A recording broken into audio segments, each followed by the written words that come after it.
आखिर कैसे एक छिपकली ने पूरे आश्रम वासियों की जान बचाई?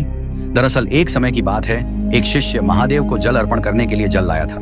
वह शिवलिंग के पास जल पात्र रखता है और जैसे ही फूल लेकर वापस आता है, तभी एक गाय आकर उस पात्र का जल पी जाती है। ये देखकर वह शिष्य बहुत क्रोधित हो जाता है और उसे दंडित करने के लिए लाठी उठाकर मारने जा ही रहा था। तभी उसके गुरुदेव उसको रोक लेते हैं और कहते हैं कि क्या तुम एक निरपराध प्राणी को दंड देना चाहते हो? एक शिक्षित शिष्य होते हुए भी तुम इतनी नीच हरकत कर रहे हो। तुम्हारे लिए हमारे आश्रम में कोई स्थान नहीं है, तुरंत यहाँ से चले जाओ।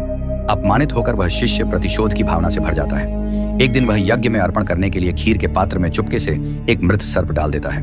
बाद में जब एक अन्य शिष्य खीर को हवन में अर्पण करने के लिए लेने जाता है, तब उसमें एक छिपकली गिर जाती है।